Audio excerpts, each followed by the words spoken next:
Well, hello and welcome. This is your host, kendfoster. Welcome to the Healit Show. I'm so glad you joined us today. I woke up this morning, I was thinking about this show I'm going to do on attitude, right? So what did I do? I went, oh, you know what? I think I'm going to wake up with attitude of gratitude. So I'm in a good place to do this show. And so I am. I'm in a wonderful place. But, I've learned over the years that if you want to change your life, right, you got to change your attitude. It's just that simple. For most people, we're programmed into thinking that certain attitudes are okay, being upset, being sassy, giving people sarcasm, giving them feedback, criticizing, critiquing, I got the attitude, the ego sometimes, right? Now, we all go through that, but the question I always have as a coach over the last 30 years is, how's that working for you, right? How's that working for you? The other question I have, is that if you got a poor attitude, I would also ask is that, how's that a lot like the rest of your life, right? Well, as a result of a poor attitude, how's your life getting better and better, or maybe not, right? Maybe it's not going anywhere, but kind of straight line, right? So today is really an important show. I've got a very special guest who's a doctor today. She's going to talk about her new book. We're going to be talking about relationship and attitude and how you can really change up your attitude. In fact, actually, you probably know, right? You've been listening to this show for a while. Maybe you just tuned in. I want to say this. You can change everything and anything if you set your intention, you get on the quest to change, you get the professional help that you need, you read the books that you need, you reprogram your thinking, and you let go of some of the emotional baggage that maybe you've had.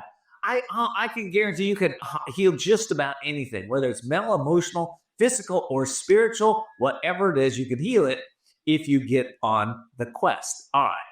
Enough of me ranting on this. I want to get to my guest because I'm so excited to have her. So we're going to take a quick break. When we come back, I'm going to have my guest.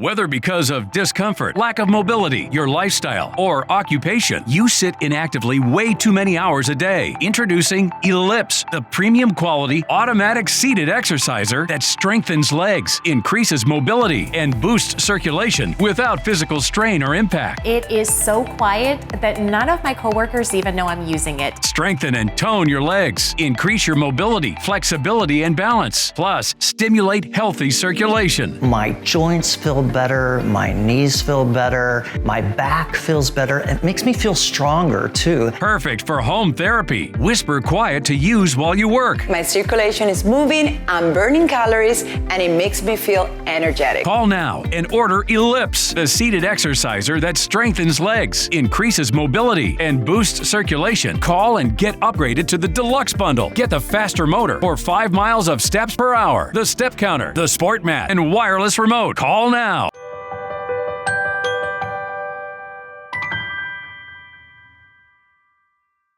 Well, welcome back, everybody. This is your host, kendfoster. I'm with my very special guest, Dr. Debra Mandel. Debra, welcome to the show. It's great to have you. Thanks for having me. It's a pleasure. It's so funny when you were talking about in your introduction about attitudes. A long time ago, many moons ago, I did a speaking seminar. I don't like public speaking, by the way. However, I did it. It was called Attitudes Are Contagious. Is Yours Worth Catching? Oh, I love that. Well, listen, before we take a deep dive into the attitude, let me introduce you to my audience. Dr. Debra has authored 5 books, including her new release, Sassy and Rude, Her New Attitude, which has been featured on multiple national television, radio shows. She's a relationship expert and has co-hosted her own podcast, achieving over 1 million listeners.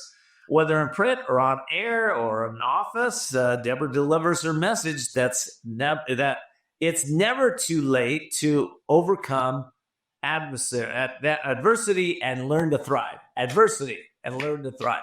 You're aligned with my message, man. We're so like-minded there. It's never too late. You can change up anytime, right?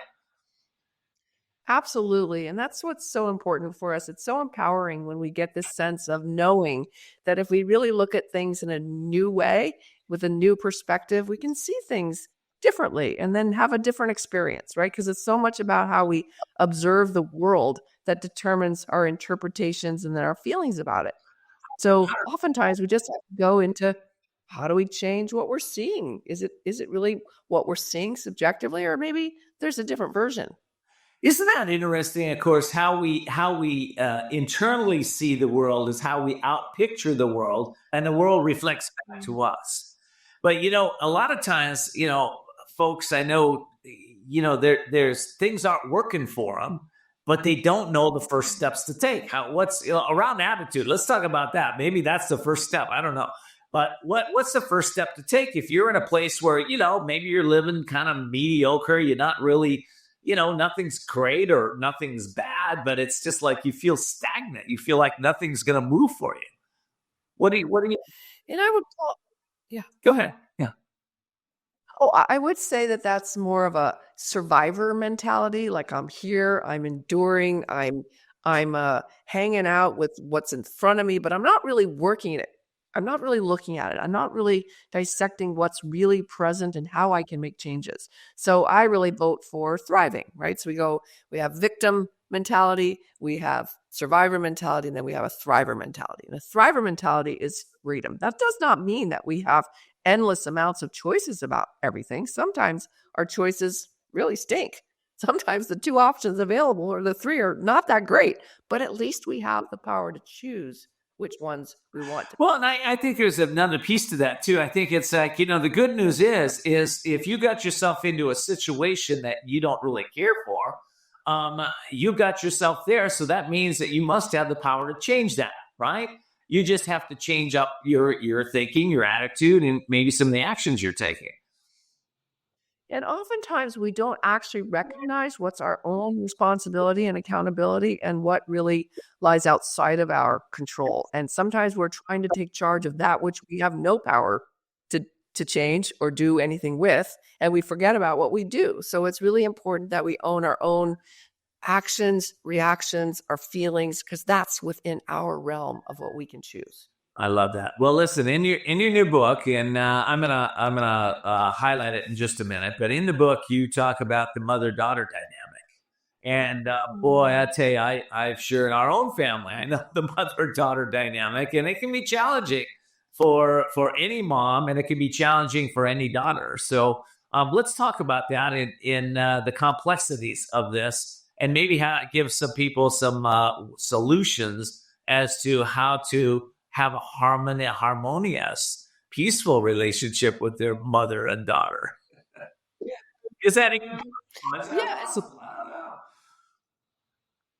I think we don't look at it as having an end result. We instead look at it as a process that we're trying to figure out along the way. For instance, I just spent time with my daughter over the Thanksgiving holiday, and we had a couple challenges. And it's not easy for me. It actually breaks my heart when we're not doing well together. But we also have so many moments that are just precious and tender and wonderful. So it is a work in progress. I did write this book, a book proposal, actually. When you write a book these days, you're usually doing a proposal. So you get the publisher, and then they do that whole process, and then they decide to give you an advance and write the book.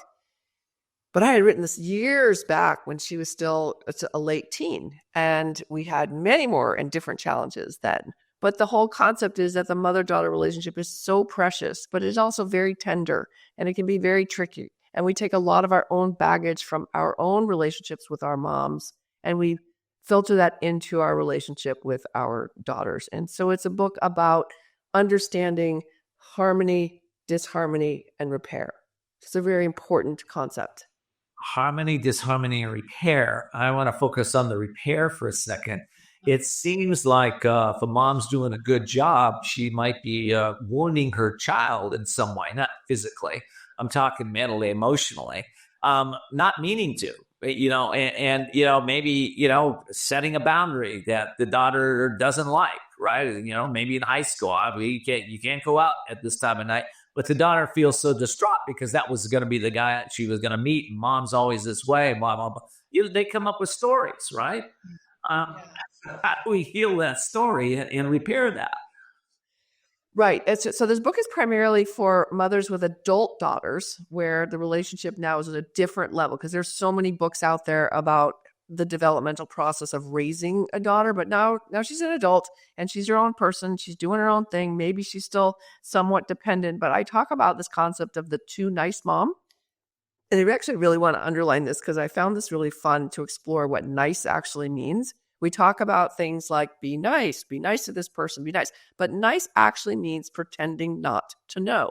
So we're actually living in a little bit of denial of life. And my favorite story I have is when my daughter was about 4 years old and we're at a grocery store and there is a gentleman in line in front of us and he did have a rather large nose. And my daughter points to him in her innocent 4-year-old way and says, "Mommy, that's the biggest nose I've ever seen." So my heart goes, oh my gosh, what am I going to do with this right now? Is this guy going to be insulted because she said it right in front of him?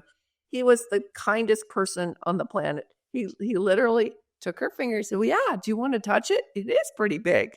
And we had this little laugh and it was wonderful. But in my mind, I'm thinking, I got to teach her to be nice. She has to be nice.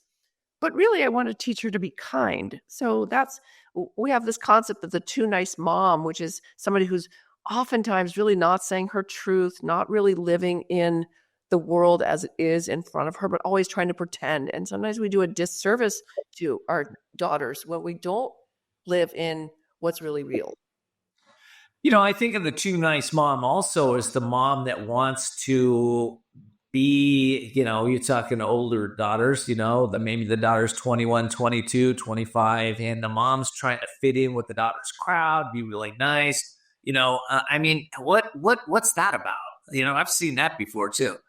That's the friendly Frida syndrome I talk about in the book, which is I want to be part of everything about your life, and we have no separation in terms of time or age or anything. But to some degree, that can be very intrusive to an adult daughter. It can be like we want to be close and we want to be connected. We'll always be the mom for sure. And we want to be friends in that way that's really yummy and delicious, but we don't want to overstep our boundaries. Our daughters get to have their own lives, their own separate sense of self. Okay. In the book, you give some specific advice about repairing that strained mother-daughter relationship. In the book, I know you challenge them. Can you give us some examples of maybe how you do that? Absolutely. What's so important in my work and for people to get into that, what we calling thriving mentality, the thriving attitude, is to recognize where we have control and where we don't. So moms have brought in a unique set of their own perspectives on raising a child, raising a daughter, raising a son, raising whomever, right? We bring in our own set of expectations. So it's very important that we understand what our expectations are, that we get conscious of those, that we're really taking accountability and an inventory of our own wounds, our own experiences, our own emotional challenges that we don't want to impose on our daughters, particularly as they get older, because we want to have that unique relationship where we're not necessarily having to parent them all the time, but we can actually be a bigger and better part of their lives without all of that responsibility. So it's really that ownership. Yeah, that ownership. There's I'm thinking of a situation where a mother and daughter are estranged from one another because the daughter doesn't like the choices that mom is making, and I think that's kind of a common lament sometimes. Not necessarily estranged where they're not seeing each other, right? But a lot of times daughters don't like what moms are doing, and sometimes moms don't like what daughters are doing. How do we resolve that? How do they resolve that?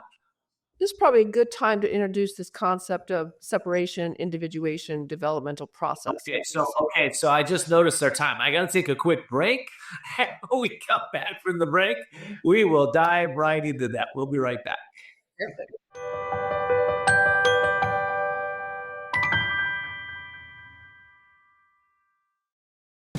Imagine this is your money and someone wants to take it from you. Who is it? The IRS. Guess what? They want your money and they can take it, all of it if they want. Remember, they sent you that letter right over here that said, hey, you owe us a bunch of cash and we're going to take it from you right now. So what do? You fight back. by letting our team of experts work it out with the IRS so you can keep your money. And hey, we're good at what we do. When you hire us, you get a team of guys on your side that know the IRS laws, and we'll fight really hard to save your money. So, if you owe the IRS a ton of cash and you want to keep it, call right now and learn for free how we can help you put it back in your pocket. 5 minutes of your time right now can save you thousands of dollars. And the best part, it's a free call, so please call right now.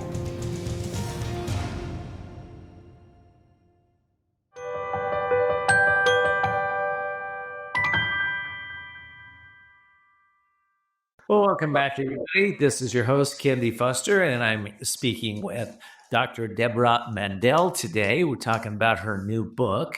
And Debra, I'm going to let you to dive into this subject that you had just introduced prior to our break.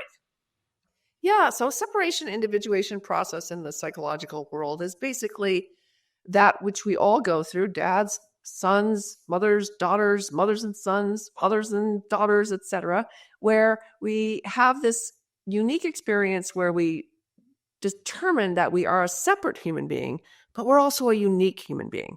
And it's a real big challenge because we do get a lot of our influence from our caregivers, from teachers, from other people in our lives who are very influential. So that process can be very challenging for many of us, particularly if we have a parent who is very intrusive or doesn't understand boundaries, isn't respectful, or goes the other way and is just so hands off that, oh, hey, just make it on your own, do your own thing, do your own world. And then that becomes also challenging. So this concept of how do we have this healthy relationship with our daughters as they get older is to really respect that separation individuation process. So, your daughter may have some ideas about what that looks like for her, but we also want to be careful that it's not so daughter driven that we lose ourselves as well. It's also important that we pay attention to our own needs, our own experiences, but we really need to look at what our expectations are. That's a big key component to this book.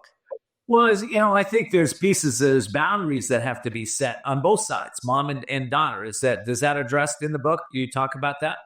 Setting boundaries with love with limits that we impose because we do need to take care of ourselves, right? Sometimes in this generation in particular, I don't know if you notice this. Do you have any kids of your own? Yeah, I have 3 daughters. Okay. And a whole bunch of grandkids. Yeah. All right. So you're living the dream. All right.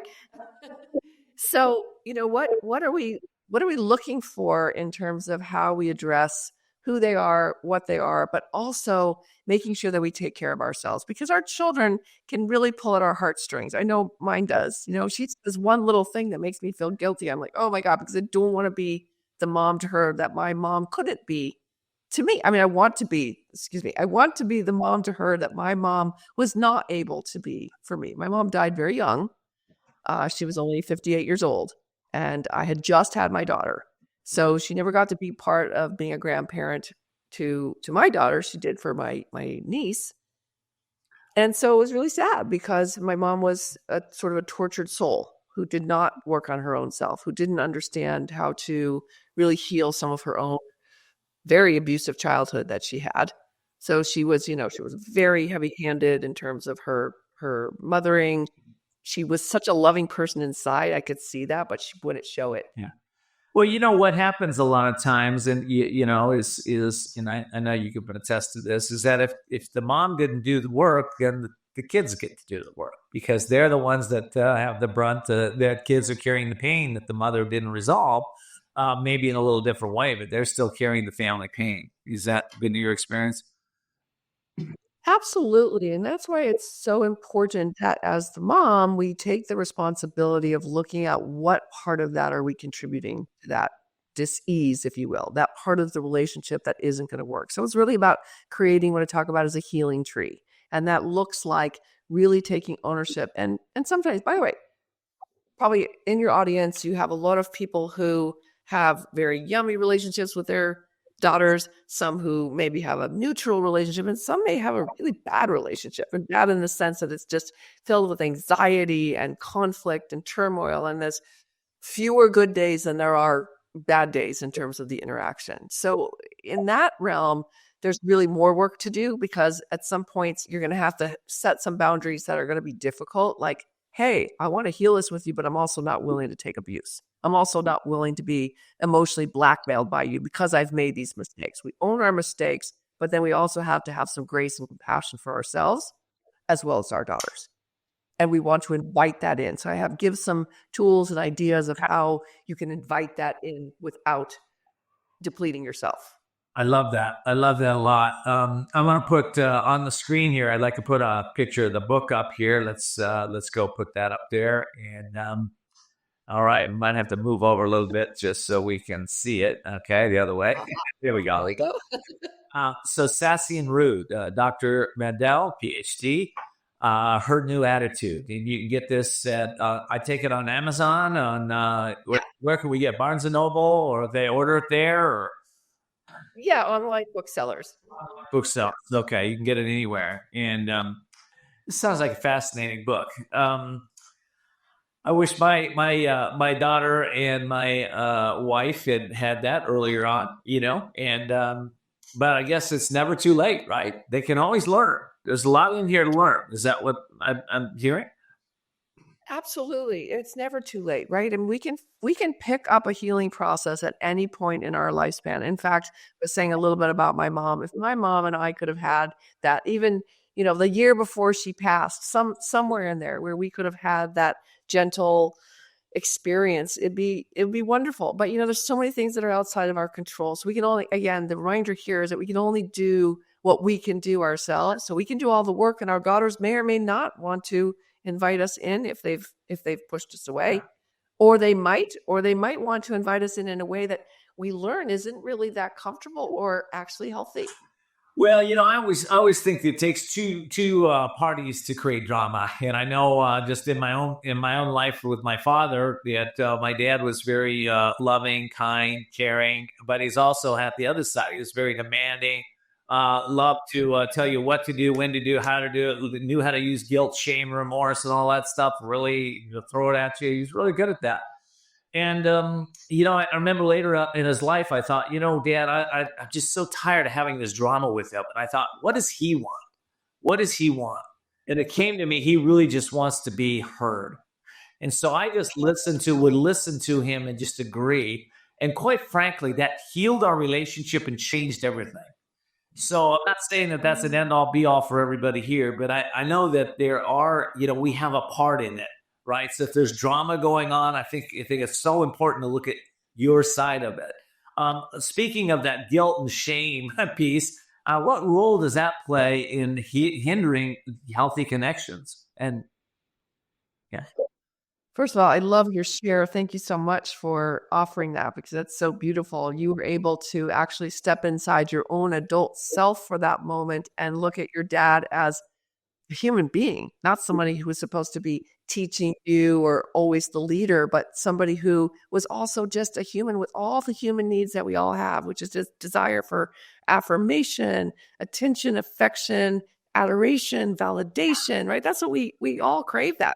Whatever role we're in, we crave that. So anytime we can step out and we can do that. But for so many of us, we were shamed and guilted as how we were raised. And so when we become the parents to our own children, we are programmed kind of to do the same thing, or we do the opposite. We're so overly indulgent in kindness and making sure that every single thing that they do, they feel like they are the top of the world, that we create an excessive level of entitlement. So the balance in the book is really about how do you create this level of gratitude as well as healthy self-entitlement, but also compassion for one another. And it's a challenge, but it's workable and it's doable. Well, I love the time I'm putting up there, sassy and rude. Okay, so we haven't talked about the sassy part of that yet. So I want to, I got to take a break, and we come back. Let's dive into, how we deal with the sassy daughter, right? How do we deal with it? Okay, we'll be right back.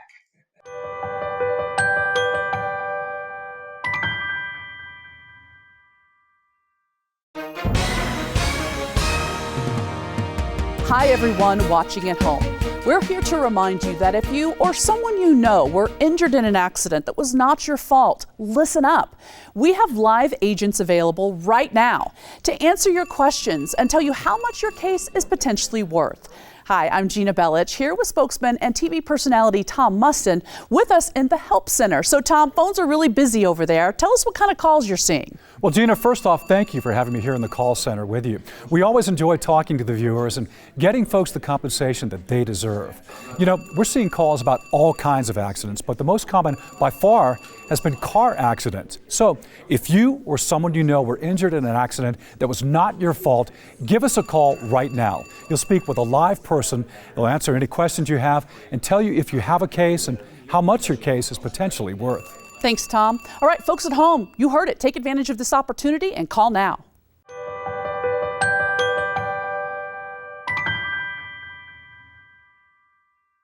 Well, welcome back, everybody. This is your host, kendfoster. I'm hoping my audience is enjoying this show as much as I am. Yeah. So my question to you is this, Dr. Debra. What advice do you have for moms that are dealing with sassy daughters or vice versa, right?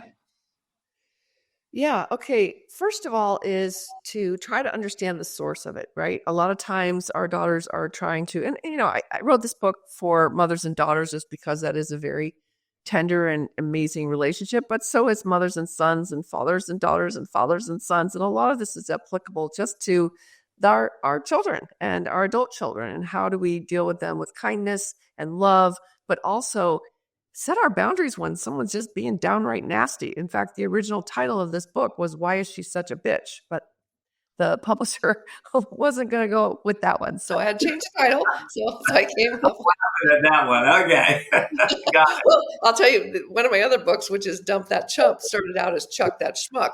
But they didn't like that either. So I'm a little sassy also. Yeah, I get your little sassiness. That's good. And I actually have a little scale that's just fun. None of these things are rocket science or done with a lot of data. But, it's what's your daughter's sassy factor? Is it really high up on the scale or is it lower on the scale? What does sassy look like? I'm talking about sassy in the realm of rolling the eyes or constantly criticizing mom, like the daughter who's just saying, Mom, you're stupid. You don't know anything. Just get out of my life. Why are you so intrusive? When the mom is really doing the best she can to really be there and be kind and be present, but doesn't even know how to move around. It's like walking on eggshells. That can be, quite a challenge. So what do you do? What you do is you take stock and what is my role here? What am I doing that may be intrusive? Maybe your daughter's telling you something and you're not listening. So listen, take a listen, right? If your daughter's saying, this is what I said something this weekend to my daughter and she rolled her eyes. She was really mad. I crossed a boundary. I said something that was meant for me to just share with her. And I said it in a setting where we had some friends of ours who were with us at this light show. And I said something and it probably was really rude. So I had to stop and say, hey, I'm the rude one. I take responsibility for this. I'm sorry. Yeah, 100%. Well, I had the same issue with my daughter this week. We're gonna have Christmas over her house, and and I started overstepping my, I guess, her boundaries with telling her, what we'd like to have, and she went, Dad, I got this, and I went, oh, she's not happy about this, and I just, I wrote her back. I said, well, just ideas, just kidding. I think you got to be playful with this, right? Sometimes we get so serious as that, especially when text, you don't really know the energy behind the text. You can hear the text, you just got to be a little joyful, a little happy. What about compassion? How do you bring compassion into this in the book? That's 100%. Let me just mention off on texting, because I think trying to have a healing experience in a text message could go well. It's just because we all have our subtle nuances of how we communicate. And so we miss out on body, eye contact, the visuals, all the things that are so important in communication. So if you are having a struggle, then I really say, get a phone call, get in person if you can, do something that you actually can get some visual. I just think that that's better. Compassion. That was your question. 100%.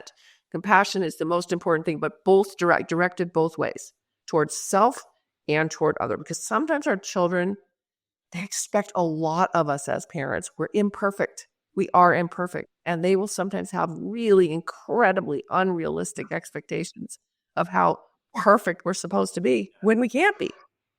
So compassion towards self, so important. Yeah, that's good. I just mentioned, I know I have a personal rule. My wife taught me this rule. If an email or a text goes sideways, we never respond. It's a never. We pick up the phone and talk. And that's the most courageous thing you can do. Sometimes we don't like to be courageous, but that you really need to, because otherwise it'll just keep going sideways. That's been my experience. I bet that's been your experience. Yes, and your program is so wonderful because it is all about bringing out courage in ourselves, which is so important in our lives, is to take steps that don't always feel comfortable. They're not always something that feels good. When a friend of mine once said, Debra, just because you made a good decision doesn't mean it feels good. I'm like, oh, you're right. So with our children, sometimes we have to set boundaries that don't feel good because we want to be this all loving, all encompassing, all supportive. And they don't like it when we set rules and boundaries that says, you know what, I'm not going to give you everything you want all the time. Sorry, don't have it. Even if I had it, I don't want to give it to you all. Like I earned it. I want it. I'll keep it. I'll share. Well, sometimes I guess my way of saying that, sometimes better give a resentment than get money, and not meaning you're trying to hurt somebody. But it's like you're setting a boundary, and that might give somebody a resentment. But you don't want to. If you don't set the boundary, then you'll have the resentment, right? You'll feel like you should have done something. And I heard a saying that I love: resentments are like swallowing poison and waiting for the other guy to die. Now that's really profound because I know that there are some family members that I know of in my family that have a really hard time of forgiving and letting go. So I'm wondering what your advice is on that. It's always an interesting question because I know there's so much written out there about forgiveness, and I have a kind of I'm not going to say it's unique because I think many people have this as well, is that you can't really forgive someone who doesn't acknowledge that they've wronged you or hurt you. You can let it go though, right? But forgiveness is an act. It's an action that you're giving to somebody who's taking accountability and responsibility for something that they may have done that wronged you, right? So if I say to you, hey, I'm really sorry that I hurt your feelings right now. Now you can forgive me. But I'm like, I didn't hurt your feelings. How do you forgive me? Because that's an action toward the event. But can you let it go? Can you decide that, oh, Debra's just like too much into her own head right now. She just cannot see this as something that she understands is probably wasn't very kind. So I'm gonna let it go. And sometimes that's valuable, and sometimes we let something go in a denial way, which is not so healthy. Sometimes we let something go because we really come to acceptance that somebody doesn't share our viewpoint, doesn't share the experience that we have. So there are different kinds of letting go. Does that make sense? That makes a lot of sense. And letting go, of course, is forgiveness, and letting go is a choice. And, I know that, if I were to take this pen and drop it, right? It took willpower to pick it up. It took willpower to let it go. It was a choice. And, for a lot of things, that's how fast I know that we can forgive. Now, obviously this is somebody really injures another person or is abusive or what have you, or keeps doing something over and over again, it's very difficult to forgive that, right? You got, like you said, there's got to be some acknowledgement that this is going to stop before somebody can really go, all right, maybe I can let this go now. Yeah, and I want to be really clear that this book, Sassy and Rude, Her New Attitude, is not for mothers and daughters where either side is being abusive or the person feels an abusive. I mean, like if there's physical toxicity or, unbearable name calling, like, do we all say things like, hey, why are you being such a bitch? Yes. Sorry. That is what happens sometimes. We will say things that we aren't being our best selves or being so kind. Why are you being a jerk? Why are you doing this? But when somebody's like outright just maligning somebody's character, attacking them, completely brutal and abusive, no, that requires a whole different set of tools, and sometimes that would require therapy. all kinds of other avenues. But this book is really for, you got some struggles, you have some conflicts, you go to, you go out for a wonderful time and you have this blip that comes up over and over again. All right, what is it? What's going on? What hasn't been sealed? What has not been healed? What has not been solved? And then there's concepts of what you can do to do that. I love that because you're really talking that the folks right now that are they have a sense of awareness, a sense of consciousness that things can really change, and a lot of times they're part of the problem and they're also part of the solution. And if you can step into that, I think that helps everybody. Can readers implement the solution-oriented tools that you have in those exercises in the book on their own, or does it? Do they need therapists? What do you say to that? So I came up with, so it's kind of like, how to bring back the sugar and spice in your not so nice adult daughter, right? And by the way, the not so nice can go toward the mom as well. So I have in the end of each chapter and during some chapters, there's a sugar and spice exercise. So it's something that people can do hands-on. Sometimes it's just about journaling. Sometimes it's about writing healing letters. Sometimes it's doing inventory. There's all kinds of different things that we do along the way that help us with this process to create that healing tree and that we can develop the fruit that we're really looking for. I love that. All right, listen, I got to take a break. When we come back, one of the ways that we really learn is through successes of others.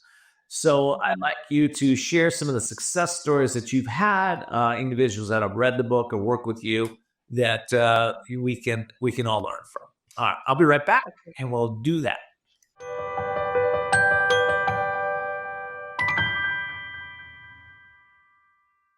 Hi folks, Joe Namath here. Did you know that I wear hearing aids? I love my hearing aids and I am here to help you get a deal on the same brand I wear. Don't waste thousands on expensive hearing aids when you can get MD Hearing's revolutionary Neo hearing aids for just $297 a pair. The Neo is a true hearing aid, not an amplifier.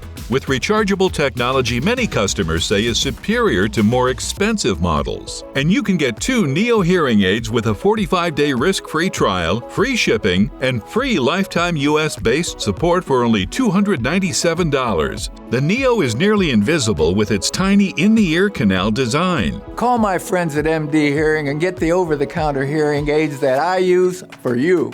Call now and get not 1 but 2 Neo hearing aids for just $297. 800-789-7885. Again, that's 800-789-7885.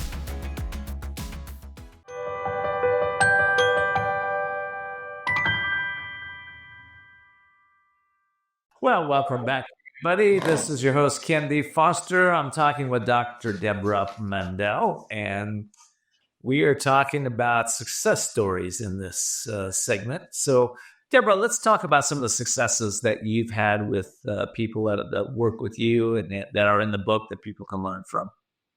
Sure, absolutely. So first of all, the book is loaded with examples of clients that I've worked with, mother-daughter duos, and their challenges and their struggles and how they have come to better experiences in their relationship. So those are very meaningful. So I won't get into all of those, but also understand that in those stories, I have to change all the identifying details because as a psychologist, I'm very protective of the identity, anonymity of my clients. And so some of them are, they're not entirely real, but they are real. And like, I know they're real, but some of the data is a little bit different. Anyway, one that comes to mind is this mother and daughter who came to me, and I'd been seeing the mom on and off for a little while. And then she's like, the main core issue that I have in my life is my relationship with my daughter, who had been one of the launching and then had to launch back at home. Basically, she had moved out and then she was living with mom, and the mom was so excited to have her daughter back home. However, she was treating her more like she was a teenager, and now this woman was full-fledged in her adulthood, in her 20s, and she had her own life. She had her own job. She had her own this, she had her own that. But the daughter also, as is very common, regressed. So she acted more like a child than an adult in the home of her mom. And she had all these expectations of her mom. So the daughter was willing to come in as well. And we went through a whole series of understanding, outlining what the boundaries needed to be to have this be a successful mother-daughter experience together. Mom was trying to be overly friendly. She wanted the daughter to be her companion, to do all these things. So the mom was divorced and she wasn't dating. And so she was looking upon her daughter to fulfill her life in a way that wasn't her daughter's responsibility. And the daughter was basically now becoming like a teenager, expecting mom to do her laundry and do all this stuff. So we really set up a core kind of roommate situation where they could then work on their relationship separately, but they had to get those rules in place in terms of how the boundaries were going to work with them living together. So my question to you is, why do your methods work? I'm wondering, why do your methods work? That's a challenging question. Thank you for that. Why do they work? Well, I'm gonna say I can't give you the scientific answer to that. I haven't tested this in raw science, but I would say I believe that they work because it's about love and compassion and understanding. And when we can bring love and compassion and understanding to any situation, we're bound to have a better result than when we bring anger, self-righteousness, stubbornness. If you think about any interaction you've ever had in your life, if you need to be right and you need to have that completely intact, how well does that go for you? I know it doesn't go well for me. It's like your dad. You were saying your dad. He just wanted to be validated and acknowledged, right? But when we drive that car so hard, we're bound to be disappointed. So they work because my whole premise is about love, compassion, tenderness, just trying to find understanding and empathy. Empathy is probably the biggest word of all. Empathy. Well, I think your methods work because of your who you are, your energy, your vibration, the amount of work that you've done, the understanding, the wisdom, the compassion, and the depth of understanding you have around human nature.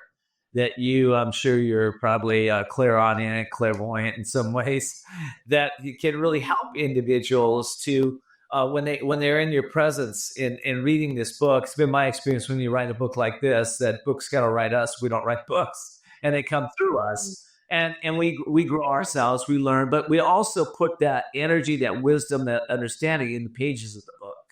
And I think that's what you've done here. And I haven't read the book yet, but I just get who you are. I can hardly wait to read the book. And I hope my audience feels the same way. There's not a lot of books out there on this subject with the experience and wisdom that you have, that you've infused it with. So I'm really excited to have my audience have this. Yeah. Well, listen, we're almost out of time. Final thoughts. What messages of hope maybe you want our audience to take away with? Even when we think that something is just not workable, there's probably something that is there that you can find that makes it a little bit more workable. Maybe not to the degree that you really hope that it will. And this is a work in progress. So please don't think that this is an easy challenge or an easy task, because relationships are challenging. They are complicated. So have some grace, self-compassion, empathy for your daughter, empathy for yourself, and just try to stay the course and be patient. And sometimes now is not the right time. I like that. I like that last one. I like that a lot. Well, the book is Sassy and Rude, Her New Attitude, Dr. Debra Mandel. You can get it wherever books are sold, online, offline. Online, yeah. Online. Good. All right, Dr. Debra, thank you so much for being here. I really appreciate the conversation. It was great. Thank you. Thank you so much. Take care. And I want to thank all of you for being here today. By the way, this show grows as we grow when you grow, and you grow as you pass this on to others and help them to grow. I really believe that. I believe we're all in service to one another. And when you are in greater service to others, it helps you to grow, evolve, develop, and become the best version of your own self. So hope you'll pass it on, and also subscribe to our YouTube channel. Till next time, you can heal it if you just get on the quest to do that.